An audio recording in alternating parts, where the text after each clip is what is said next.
Bonjour et bienvenue dans la phase 2 des bases d'ABA 2526 sur Blender.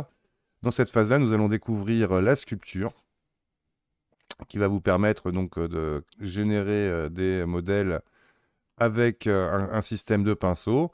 Et donc nous allons couvrir toutes les bases importantes de la sculpture, comme la création de masques, l'utilisation des différents outils, leur réglage et le travail de la sculpture avec le multi-résolution.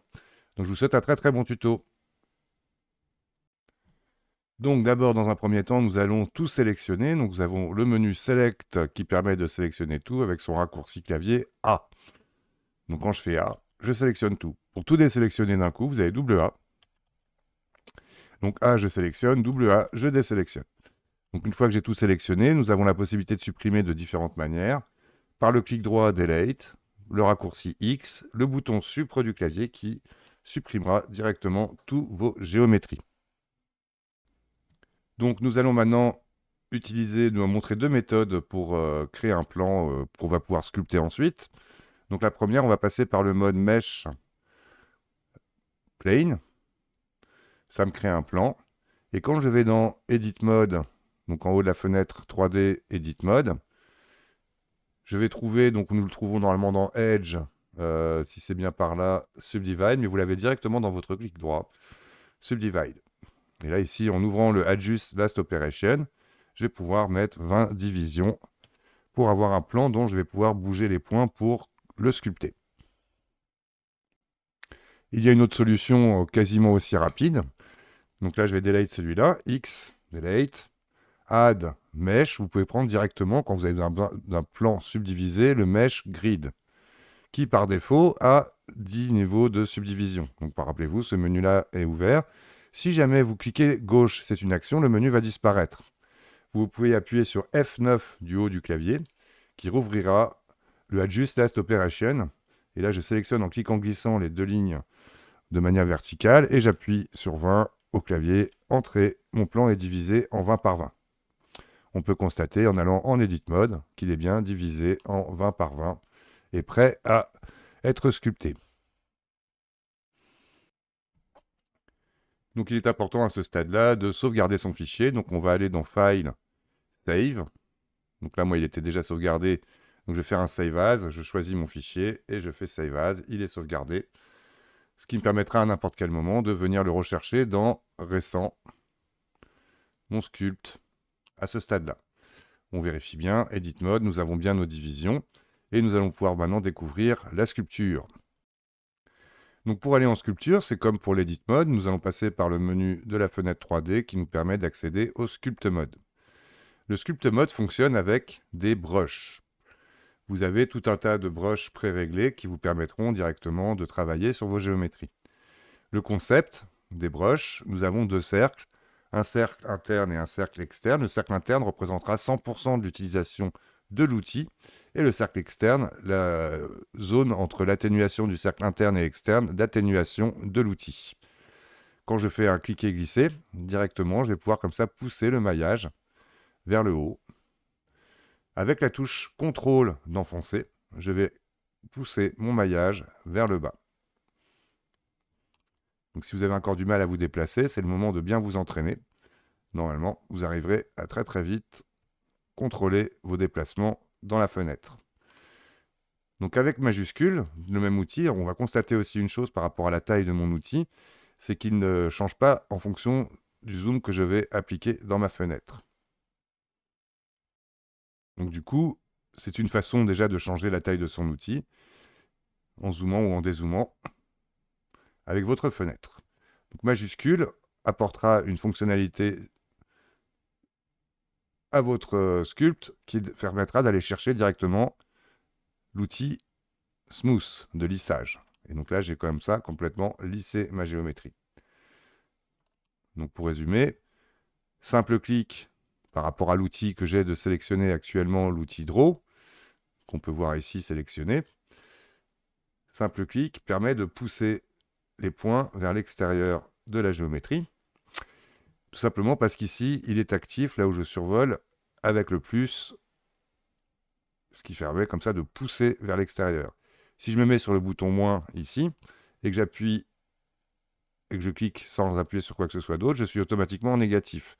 Du coup, le fait d'avoir positionné le moins dans les réglages de l'outil, contrôle, du coup, fera le plus. Donc contrôle inversera l'état choisi entre positif et négatif de la surface. Majuscule permettra donc d'accéder directement à l'outil Smooth. L'outil Smooth que voici. Quand je clique sur l'outil Smooth, donc c'est la même chose que si j'appuyais sur majuscule avec d'autres outils, mais attention, par défaut, il aura une intensité à 70%. En gros, ici, les chiffres sont entre 0 et 1, donc on peut imaginer par défaut, il est à 70%, ce qui des fois va en fait enlever beaucoup de détails d'un coup. Donc je recommande quand vous serez en basse définition d'avoir une intensité beaucoup moins élevée, ce qui permettra de conserver vos sculptes sans perdre tous les détails avec l'outil Smooth. Donc il faudra comprendre que quand vous êtes avec l'outil Draw et que vous appuyez sur majuscule, c'est les réglages de l'outil Smooth que vous utilisez. Donc concernant la taille de l'outil, vous avez deux différentes façons. Donc, je vous ai déjà expliqué qu'en zoomant ou dézoomant, vous pouvez déjà changer la taille de votre outil par rapport à votre géométrie, l'outil ne changeant pas par rapport au niveau de zoom. Vous avez en haut, dans la barre d'outils, le radius et le strength de l'outil, que vous retrouvez aussi dans la partie Tool, Brush Setting. Vous avez à nouveau le radius et le strength. Vous avez aussi dans votre clic droit le radius et le strength. En cliquant sur la petite flèche là, qui est juste à droite de la boussole, vous trouverez aussi un panneau qu'on appelle le panneau Sidebar, qui s'ouvre donc avec le raccourci N. Et là, on retrouvera les mêmes fonctionnalités qu'ici, ce qui fait une fois de plus de Blender quelque chose de très robuste pour l'interface, pour la configuration de l'interface. Donc j'appuie sur N là par exemple pour masquer ça. Donc le mieux dans un premier temps, c'est de clic droit qui vous éloignera le moins possible de votre action. Donc quand vous faites un clic droit, vous venez ici cliquer glisser dans le bouton pour changer le radius. Le strength, on imagine, là je vais faire un petit peu plus petit, représentera du coup hop, une force beaucoup plus intense de l'utilisation de l'outil. Pareil avec contrôle, par contre n'aura aucune influence sur le smooth. Je rappelle, le smooth utilisera les paramètres de l'outil smooth. Donc là que je l'avais baissé, donc on voit qu'il n'a pas bougé, il ne bouge pas par rapport au réglage que j'ai changé sur l'outil strength. Donc, bien évidemment, il y a des raccourcis pour cela. Donc le raccourci F permettra directement d'activer le changement de la taille du rayon de votre outil. J'appuie juste sur F, je bouge ma souris, et majuscule F vous permettra de changer son intensité. D'accord? Donc tout ce que je vais vous montrer dans cette première phase de sculpture sera fait à la souris. On constatera qu'avec une palette graphique ou un écran de palette graphique, ça sera bien évidemment beaucoup plus précis dans vos traits, mais vous allez pouvoir comme ça, en apprenant à bien gérer les réglages de vos outils, vous aurez comme ça déjà un bon contrôle avec la souris. Donc c'est complètement sculptable. Ma recommandation à la souris, c'est surtout d'éviter d'avoir des intensités trop fortes. Il vaut mieux repasser plusieurs fois sur un sculpte pour arriver à contrôler la forme que vous recherchez. Dans la base des réglages de l'outil, et surtout par rapport à ce que je viens de dire juste avant, pour bien contrôler votre souris, vous avez dans le paramètre Stroke, le Stabilize Stroke, qui va tout simplement vous créer une petite laisse qui permettra d'avoir un contrôle sur le déplacement de votre souris sur votre géométrie. Attention, ce réglage-là ne sera actif qu'à partir du moment où vous avez l'outil où vous l'avez activé. On imagine, je prends un autre outil, je vais prendre par exemple Clay Strip, et là on va constater qu'il n'y a pas de stroke, de Stabilize Stroke. Donc chaque outil que vous prendrez devra être activé ou non en fonction de ce que vous voulez faire pour utiliser ou pas la stabilisation de votre trait. Donc maintenant on a découvert un peu les outils, on va attaquer un peu plus la sculpture. Donc là, je vais directement rouvrir ma scène sans sauvegarder celle-ci. Don't save. Et je retrouve mon plan tout propre. Petit détail, je voudrais le montrer quand même avant, je rechargerai. Quand je vais en sculpt mode, on va vite constater, donc là je vais intensifier mon outil, que il y a le stroke encore actif que je vais enlever, changer un petit peu le rayon, hop, et je vais aller faire exprès, hop, une forme comme ça pour constater que quoi qu'il arrive, nous travaillons avec le maillage disponible sur notre géométrie. La technique de sculpt que l'on va voir dans un premier temps ne régénère pas automatiquement du maillage. Vous avez la possibilité de le constater en allant dans l'overlay et d'activer le wireframe. Et là, on voit tout simplement que je bouge les points quand je sculpte qui existent sur ma géométrie. Donc à ce stade-là, je ne peux pas rajouter de définition dans les endroits où il n'y aura pas de subdivision. Donc là, je recharge ma scène.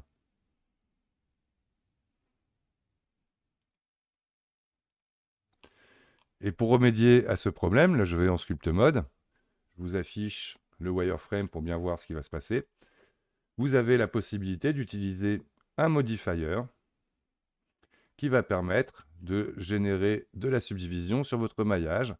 Et celui qui fonctionne le mieux, donc bien évidemment pour la sculpture, c'est le multi-résolution. Une fois que vous avez appliqué le modificateur, pas appliqué, vous avez créé le modificateur de multi-résolution, par défaut, il n'y a aucune subdivision. Il faut subdiviser au minimum. Attention, on voit que le subdivide va arrondir vos angles. Donc si jamais vous voulez garder une forme vraiment carrée, vous pouvez simplement subdiviser avec le simple. Donc là, je vais enlever mon modificateur, add modifier generate multi-résolution.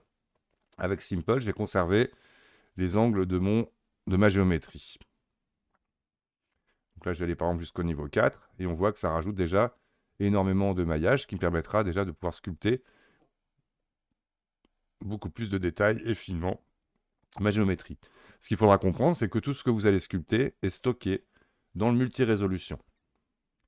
À comprendre aussi, pourquoi nous avons 3 niveaux. Il y a un niveau, donc on imagine dans le level viewport, c'est quand je reviens en mode object. Il y a 0 en level viewport, donc je ne vois rien de mon sculpt. Si je grappe au niveau 1, je vais déjà voir le volume généré avec, là on voit donc les subdivisions effectuées. Hop, je vais aller au niveau 2 par exemple, 3, 4, les 4 niveaux que j'ai mis en division. Donc ça permettra d'optimiser votre affichage. Donc bien évidemment, ça dépendra aussi du maillage, de la subdivision que vous avez donné à votre géométrie au départ. Faites attention, parce que ça monte quand même assez vite. Vous pouvez dans l'overlay afficher les statistiques pour constater le niveau de subdivision que vous avez dans votre...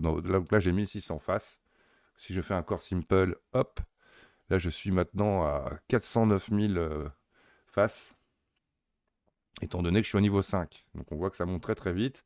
Niveau 0, hop, 400 faces, 20 par 20, etc. Et donc là, ça monte exponentiellement, 1600, 6400, 25 600, 102 400, 409 600, etc., etc.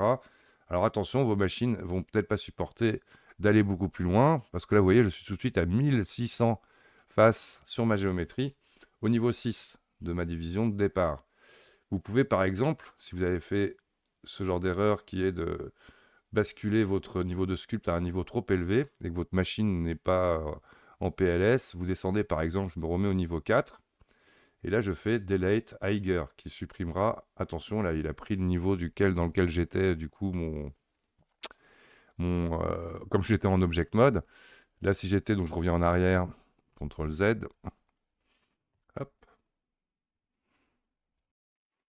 donc Edit, Undo, donc là il va retrouver ces 6 niveaux, donc on a vu là quand je suis Delete Higher étant en object mode, il va delete au-dessus du niveau 2. Si je me mets en sculpt mode, donc là je suis au niveau 4 de subdivision dans mon sculpt mode, et si je delete Higher, du coup c'est au niveau 4, le niveau 4 maximum qu'il va supprimer. On imagine, je vais refaire à nouveau un simple, me mettre au niveau 4 par exemple pour sculpter, et imaginer que donc le render, c'est quand je calculerai une image, donc ce qu'on a vu dans le premier tuto, euh, du coup il affichera ma géométrie au niveau 5 de subdivision. Donc c'est une optimisation pour à la fois quand on va dans le mode Object, quand on va dans le mode Sculpt, et quand on va dans le mode, dans le rendu de l'image. Autre chose, nous pouvons voir des petites facettes, à partir du moment où on a rajouté du maillage, qui ne sont pas lissées entre elles. Pour ce faire, il est nécessaire d'être en Object Mode, clic droit, Shade Smooth, et là les faces seront lissées ensemble.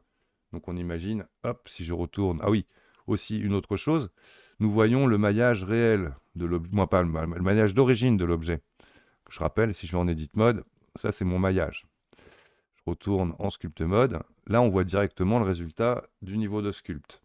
Mais en Object Mode, nous voyons uniquement se dessiner le maillage réel. C'est pareil, ça s'appelle Optimal Display. Si je décoche ça, on verra en fonction du nombre de divisions le maillage s'afficher dans la fenêtre ou pas. Optimal Display permet d'afficher le résultat du sculpt en montrant le maillage d'origine. Ce sont des choix pareils de configuration que vous pourrez faire. Donc comme on a bien compris, à partir du moment où je sélectionne mon objet en mode objet, vous avez ici la possibilité de supprimer à n'importe quel moment votre multirés et d'en rajouter un pour faire différents essais. Multirésolution, donc je resubdivide 1, 2, 3, 4. Je me mets au niveau 1 en level viewport. Je vais peut-être faire encore un simple. Toc, me mettre au niveau, voilà, comme ça, 1, 4, 5 de mes réglages de mon multirésolution. Et je vais maintenant à nouveau faire File, Save, comme ça mon projet sera rechargé à ce stade-là à chaque fois que je voudrais faire des essais, des nouveaux essais. Donc, je passe en Sculpt Mode. Et là, nous allons découvrir aussi une fonction où on remarque que quand je tourne dans ma scène, ça affiche le maillage d'origine. Peut-être du moins le niveau 1. On va voir d'ailleurs si je mets 0 ici. Ouais, ça ne change rien. Donc c'est le niveau 1 qui est affiché dans la scène. Ce qui permet d'optimiser comme ça l'orientation si votre ordinateur a du mal à supporter une grande densité de maillage. Vous pouvez dans les tools, donc vous le retrouvez aussi ici, décocher le Fast Navigate que vous avez dans les options. Option Fast Navigate. On va découvrir aussi, tant qu'on est dans les menus, la possibilité de travailler en miroir. Donc par défaut, à savoir le -Y sera, si jamais je me mets en vue de dessus, le bas de mon image, si on parle d'une image 2D, d'un bas-relief, X la largeur. Donc souvent vous utiliserez plutôt la largeur comme autre chose que vous pouvez faire en symétrie. Donc là, on constate qu'on a du mal à voir avec le wireframe. À ce stade-là, on peut enlever l'affichage du wireframe. Vous pouvez très bien le rajouter dans votre clic droit Add to Quick Favorite pour éviter d'aller le chercher dans le menu en haut. Ce qui vous permettra comme ça, quand vous appuyez sur le bouton Q, d'activer ou non le wireframe en fonction de vos besoins. Je vais en profiter donc pour continuer. Donc là, nous étions depuis le début avec l'outil Brush. La barre d'outils qui est à gauche, vous pouvez l'étendre pour la mettre sur 2 colonnes, la fermer. On a une petite flèche qui permettra de la rouvrir dans ce cas-là, et cliquer glisser qui permettra aussi d'en afficher les noms. Donc quand vous démarrez, c'est plus pratique. Donc là, on peut voir, il y a 2 outils qui concernent le multirez. Donc le premier, ça va être le Displacement Eraser, qui va donc pareil, F change la taille de mon outil. Et là, je vais pouvoir venir comme ça gommer ce que j'ai sculpté. Donc il faut vraiment imaginer que c'est comme si c'était une image en niveau de gris qui fera votre sculpt. Et là, je viens tout bêtement enlever du sculpt avec le eraser. Le multirez displacement smear, lui, va tout simplement, un peu comme le doigt dans Photoshop, permettre de venir déplacer, donc repositionner au cas où vous avez mal positionné votre géométrie. Donc on constate que ça va forcément, après il y aura du boulot en sculpt, parce que vous voyez, par rapport à la taille de mon outil, on va se retrouver avec des choses des fois un petit peu compliquées. Hop. Donc le smear qui permettra donc de glisser vos sculpts généré sur le multirez. Très pratique aussi, bon, le displacement eraser, si vous voulez recommencer, plutôt que de recharger à nouveau votre scène ou de remettre un multirez, hop, vous venez comme ça gommer tout ce que vous avez fait sur votre sculpte. Par contre, vous constatez que ça a légèrement modifié ma géométrie. Donc, on peut aussi faire File, Open, Récent, Toc. Je ne sauvegarde pas ça là et je récupère mon objet avec mes niveaux de détail dans lequel je peux aller directement dans le Sculpt Mode.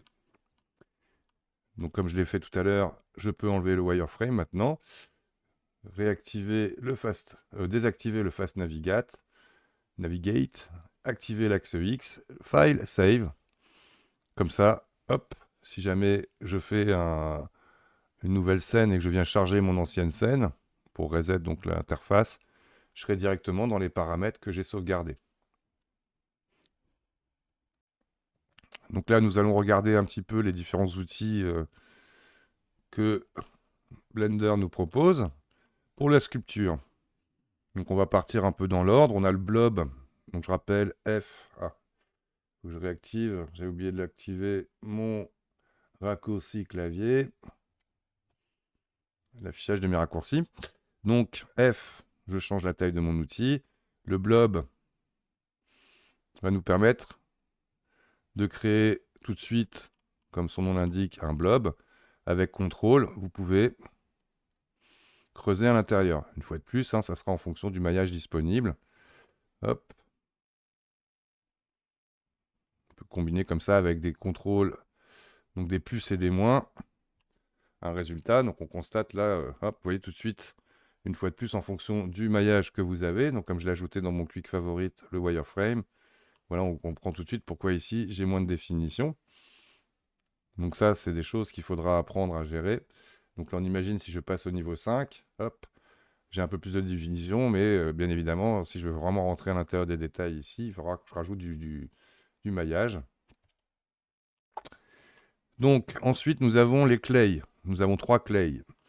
Les clays qui permettent, un peu comme en modelage, de rajouter de la matière par succession. L'avantage du clay, c'est qu'il va, il va être très bien pour justement reboucher des géométries.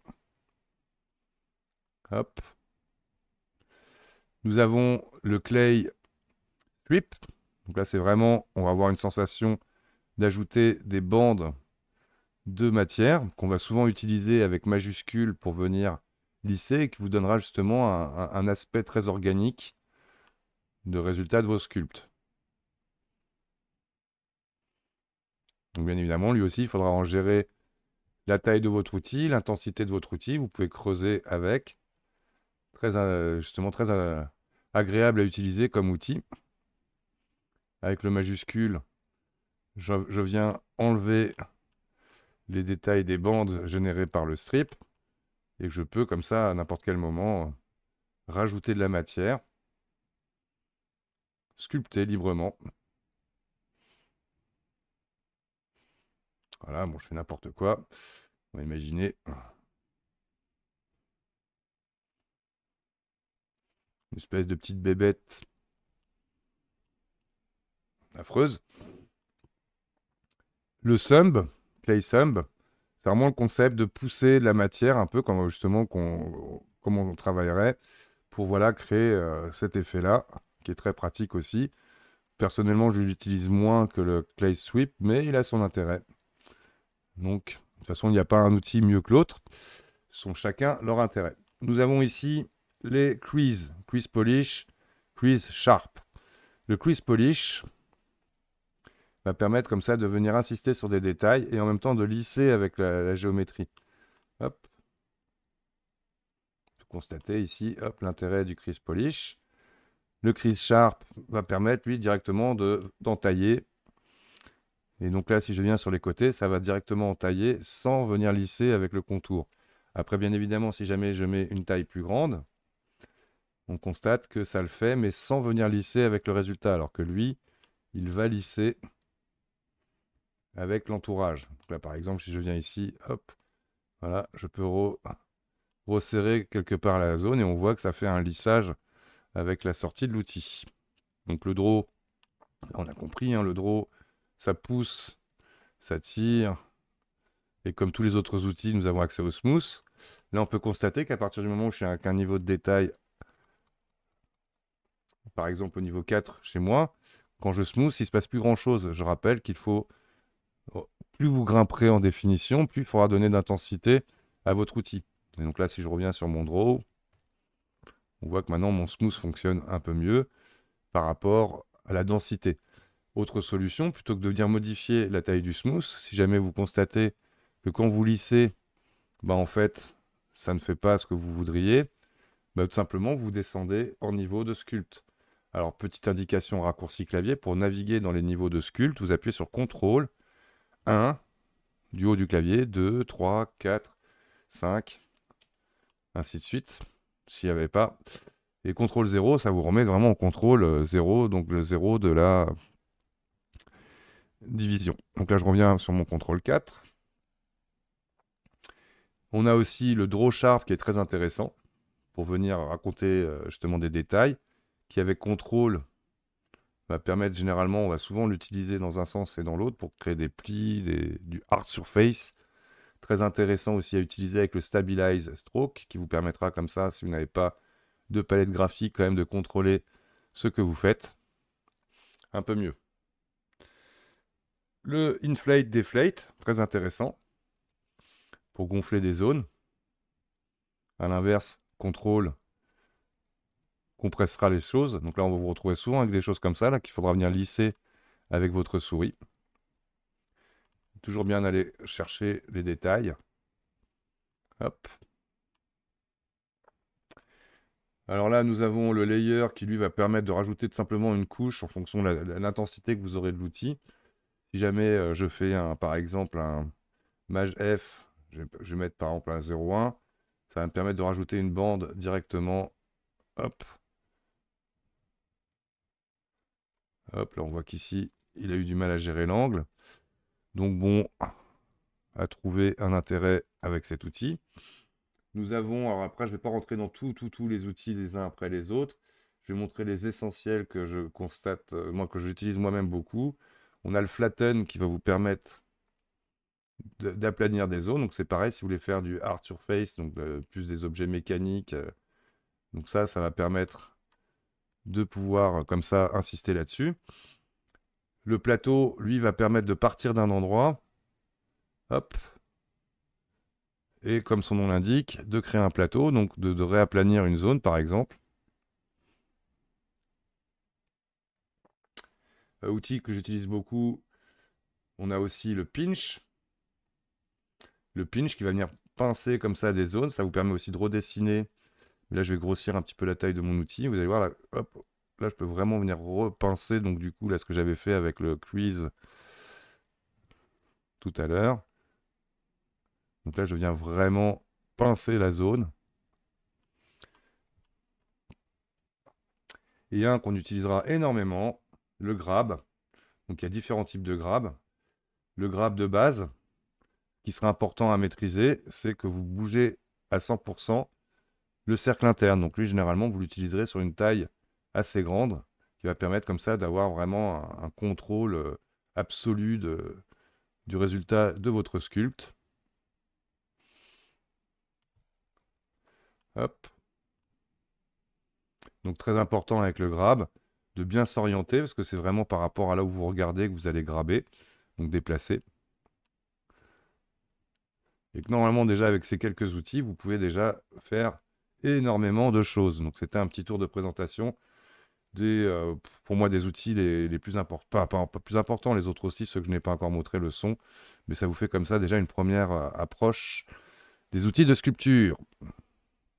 Avant de partir dans notre projet de création de sculpture d'un nez avec référence, on va parler aussi affichage. Donc généralement vous sculpterez souvent en solid viewport, donc la vue par défaut. Et ici vous pourrez améliorer certaines choses, notamment le cavity, qui va intensifier la visibilité des creux dans vos sculptes. Vous pouvez utiliser Both, qui permettra d'intensifier à la fois les creux et les bosses. Donc là, hop, On voit tout de suite la différence avec ou sans. Et vous avez aussi des différents types d'éclairage, lighting. Donc là, on est dans l'éclairage par défaut. Vous avez déjà des moyens d'aller chercher différentes manières de voir votre géométrie. Donc tout ça, c'est vraiment très personnel, hein, c'est comment vous voudrez travailler. Pourquoi pas utiliser des matcaps? Les matcaps sont en gros des matériaux qui permettront voilà, pareil, quand vous allez passer des heures sur votre géométrie ou vraiment d'aller voir un fluide, bon, d'avoir quelque chose de plus esthétique. Donc c'est vraiment visuel et personnel. Faites attention si jamais vous avez des troubles avec les différents matcaps. Ça peut être dangereux si vous faites de l'épilepsie de travailler avec ça. Donc j'insiste pas plus. Là, les deux qui sont comme ça, là, vont vraiment. Bon, c'est bien effectivement pour voir les zébras, pour voir les courbures de vos géométries, mais je ne recommande pas de travailler avec ça parce que là, c'est vraiment un moyen de vous abîmer les yeux. On a un moyen un peu aussi d'afficher comme type encre de Chine ou autre. Donc celui-ci est l'un de ceux que je préfère parce que justement, il a une lumière assez douce, permet de voir vos géométries. Et tout de suite, donc là, on voit que si je descends, hop, on va tout de suite voir l'importance de subdiviser vos maillages pour travailler. Toc. Donc bien évidemment, si vous sauvegardez votre scène, File, Save, quand vous rechargerez, vous récupérez bien évidemment tous les réglages que vous aurez apportés aussi ici dans le Solid Viewport.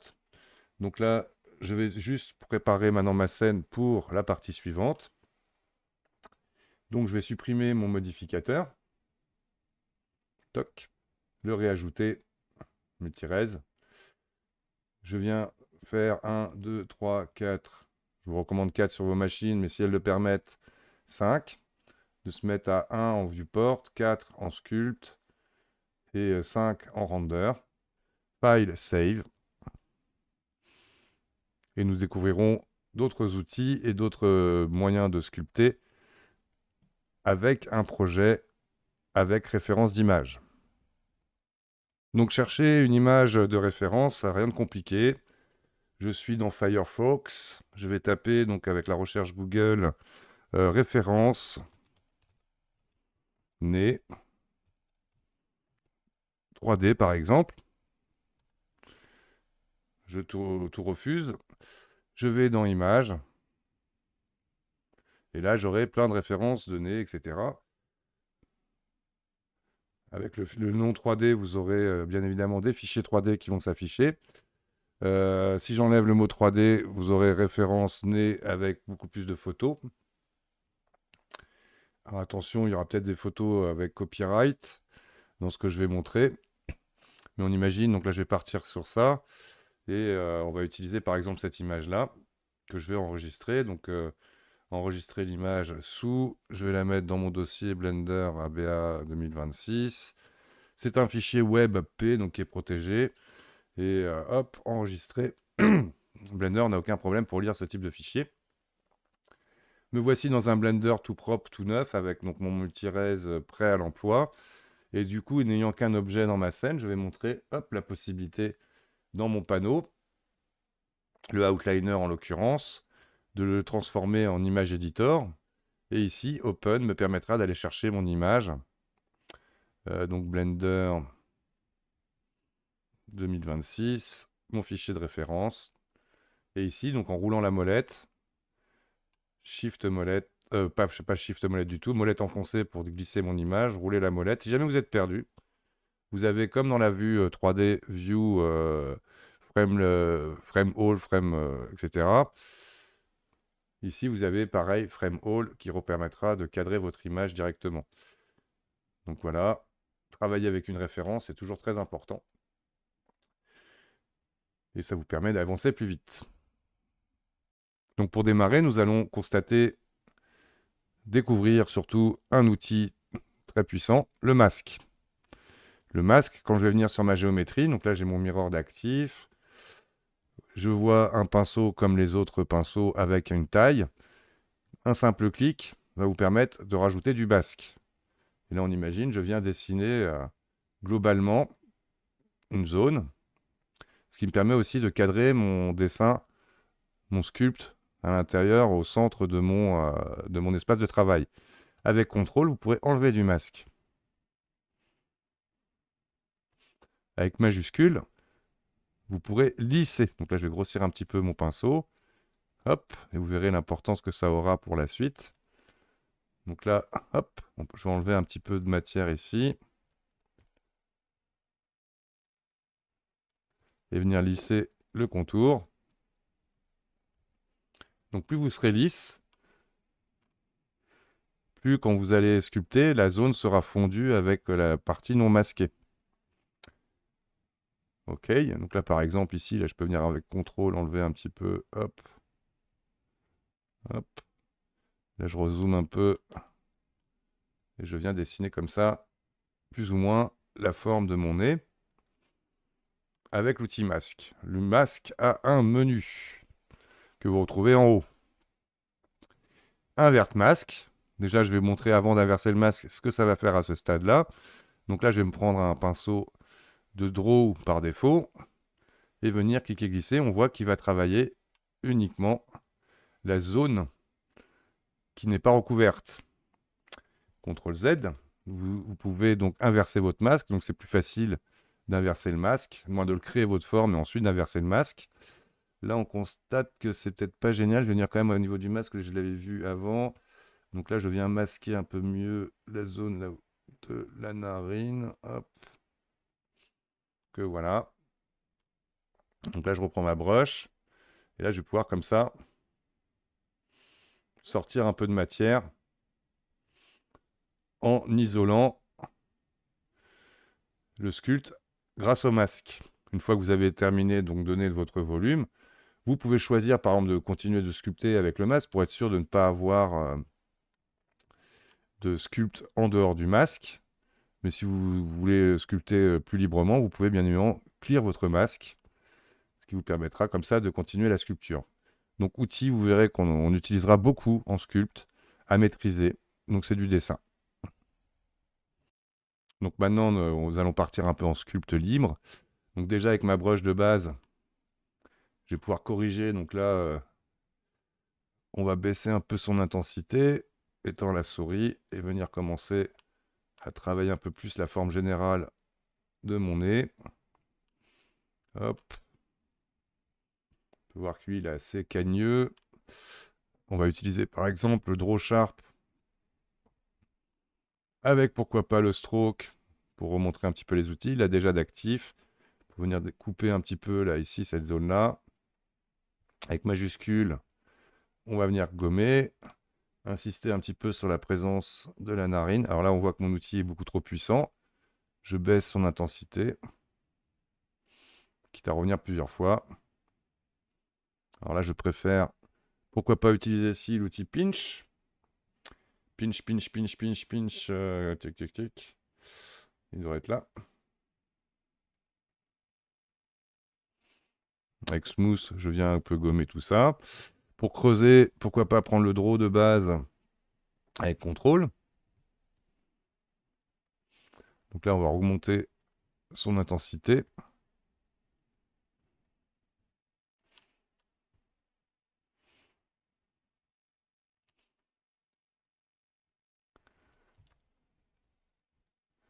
Là, on vient lisser.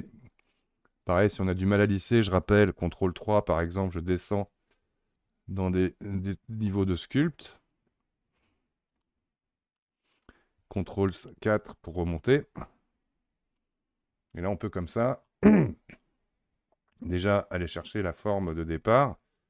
C'est un petit peu exagéré ça. Et bien évidemment, vous allez voir le grab. Le grab, qui va me permettre de vraiment prendre le contrôle de la forme générale. Donc là, hop, on va légèrement regrimper ici. Oups, CTRL Z.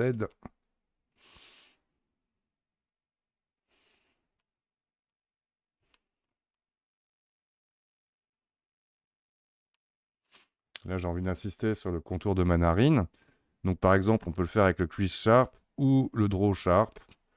Et pourquoi pas l'utiliser, donc comme on l'a vu, avec le Stabilize pour vraiment choper le dessin. Hop.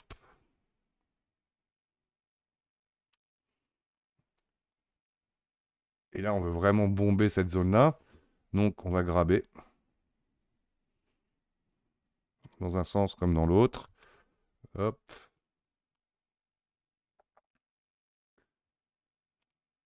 Autre solution aussi, c'est d'utiliser le plateau. F, changer la taille de l'outil. Et là, je vais venir comme ça, hop, redonner la matière à ce niveau-là. Là, je viens couper d'une certaine façon la narine. Là, hop, un petit coup de smooth sur cette zone-là. Et du coup, avec le draw, son raccourci est V. Donc, attention, F, taille de l'outil. Grab, G. V, le draw. Vous verrez que justement, l'avantage, ils sont très, très bien positionnés dans votre clavier, ces boutons. Et ça vous permet comme ça d'aller rapidement. Oups, je vais baisser un petit peu l'intensité pour rebomber un peu mieux ma narine à cet endroit-là.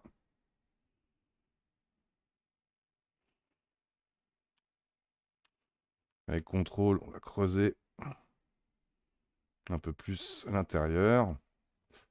Là, on sent qu'on n'aura pas suffisamment de maillage dans mon exemple, mais ça suffira quand même. On sent qu'il y a du boulot encore à faire à cet endroit-là.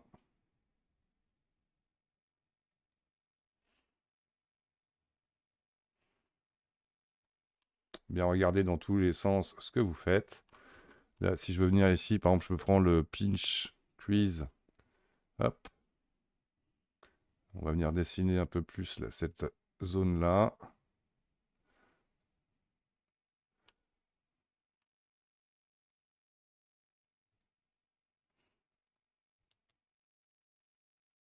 Un coup de shift.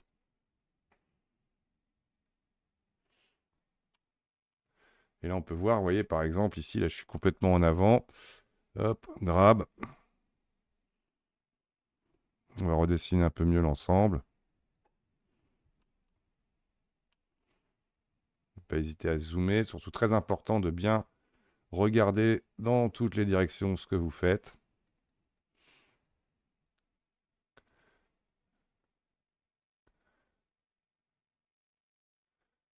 Donc avec le grab, on peut vraiment contrôler efficacement.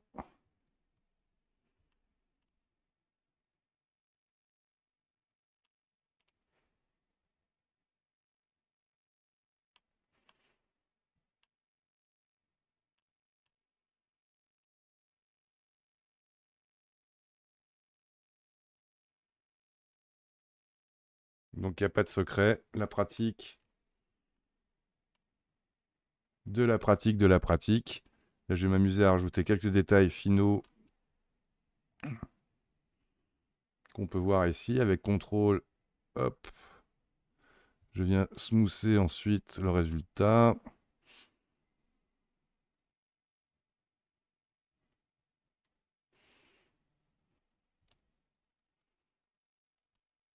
Quelques coups de smooth. Alors des fois, vous aurez ces effets, un coup de shift et ça va les enlever.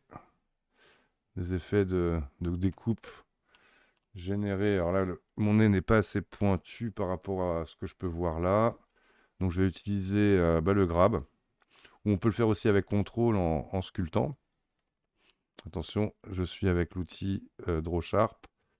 Hop.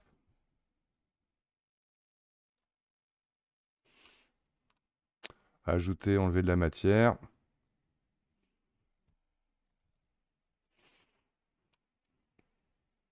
Vous voyez là, ces espèces de bandes, elles partent tout de suite avec un coup de shift. Ou sinon, vous faites tab pour sortir de la sculpture et vous revenez. Généralement, ça vous enlèvera ces artefacts. Là, on peut voir qu'on a besoin d'un petit coup de plateau. Là, j'ai creusé, j'ai l'impression, dans cette zone. Voilà.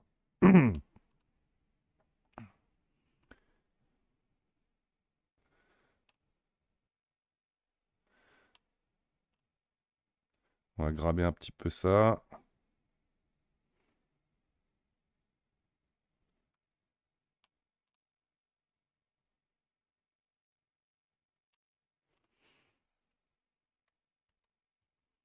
Vous voyez, tab permet de sortir. En fait, ça vous passe directement en edit mode.